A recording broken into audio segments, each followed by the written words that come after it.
Okay, today we're going to dive into some tech that honestly sounds like it's straight out of science fiction. We're talking about creating voice AI that is, well, incredibly human. And you know what the best part is? We're going to show you how anyone can build a pretty sophisticated conversational agent in just a matter of minutes using a tool that is surprisingly simple to use. But before we get into the how-to, just stop and think about this for a second. What if you, right now, could build an AI that doesn't just sound like some robot reading a script, but sounds genuinely, convincingly human? What would you even create? To give you a taste of what I mean, just have a listen to this. So that was Kai. And yeah, Kai is an AI agent. It sounds warm, it sounds natural, and it doesn't have that classic robotic lag that makes conversations just awkward. That is the level of quality we are shooting for today, and I'm going to walk you through exactly how it's done. So, how do we actually go about building something like Kai? I know, it seems incredibly complicated, right? Like you'd need a whole team of engineers.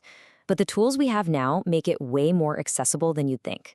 Let's start with the absolute basics, the building blocks. The platform we're going to be using is called Retail AI. Think of it as the tool that does all the heavy lifting for you. Now, there are a couple of ways you can build on it, but for our purposes, we're going to stick to what's called the single prompt method. It is by far the simplest way to get going. And honestly, as these AI models get smarter and smarter, it's actually becoming one of the most powerful ways to get started, period. All right, now we get to the most important part of this whole thing, actually crafting the agent's brain. And in this world, the agent's brain is the prompt. And I'm not exaggerating here. This isn't just a suggestion you give the AI. It is the core instruction manual that tells it everything, what to think, what to say, and what to do. And look, don't just take my word for it. The people who build these things for a living will tell you that basically every single problem you'll run into, whether the agent goes off script or just sounds totally confused, 99% of the time you can trace it right back to a badly written prompt. Getting this part right is absolutely everything. Okay, so how do you write a perfect prompt? Well, here's a really clever little hack.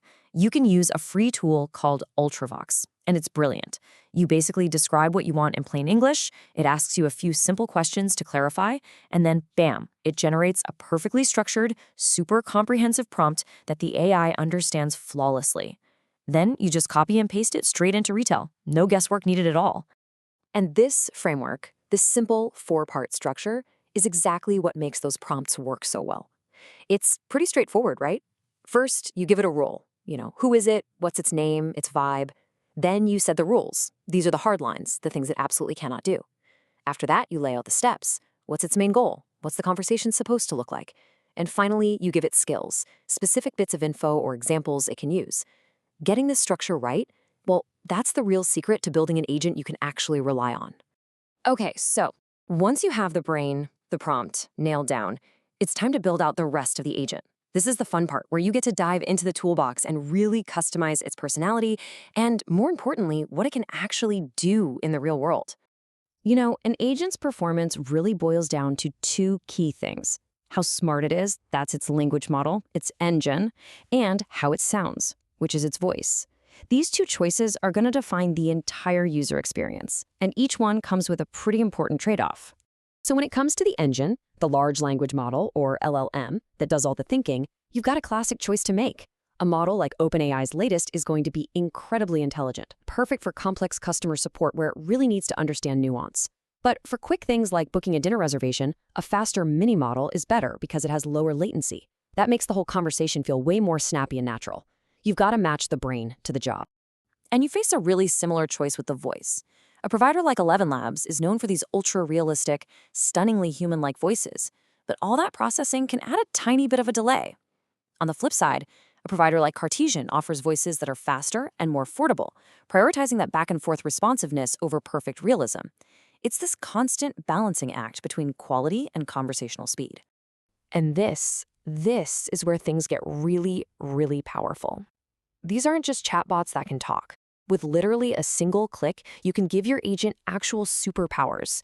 For instance, the book appointments function can hook directly into a calendar, find an open slot, and book it for the customer right then and there.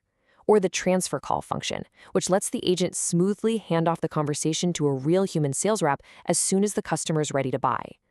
And to keep your agent from getting stale, you don't have to keep updating its prompt with new info. Instead, you can just connect it to a knowledge base, say your company's website, just by giving it the URL. It'll then pull the most current information right from the source, which makes it an incredibly useful and always up-to-date assistant. Okay, so you've crafted the brain, you've customized its capabilities. Now it's time for the final and maybe the most crucial phase, making sure this whole thing actually works reliably out in the real world. This is all about testing and deployment. You really can't just build it and hope for the best. Learning how to test properly is probably the single most important skill you can have here. The platform gives you a bunch of ways to do it. You can chat with it through text to quickly find bugs, you can have a real audio call with it to check the flow and the timing, and you can even run automated simulations where another AI calls your AI just to see how it holds up under pressure. So, what's the target here? Well, you're aiming for about 90% consistency. What does that mean? It means if you ask your agent the exact same question 10 times, you want it to give you the right intended answer at least 9 of those times. That level of predictability is what separates a cool little demo from a serious production-ready tool that a business can depend on. And once you hit that 90% mark, going live is just shockingly simple. You literally buy a phone number right inside Retail AI and link it to your agent. From there, you can use something called a webhook, which is just a fancy word for a simple way for apps to send info to each other automatically, to push all the call data, like a transcript, directly into a Google Sheet or your company's CRM. So, we've walked through the step-by-step of how to build one of these agents from scratch. But let's just zoom out for a second and talk about why this is such a huge deal. What does all this actually mean for us? Here's the big takeaway. The barrier to entry for creating powerful, human-sounding AI has pretty much vanished.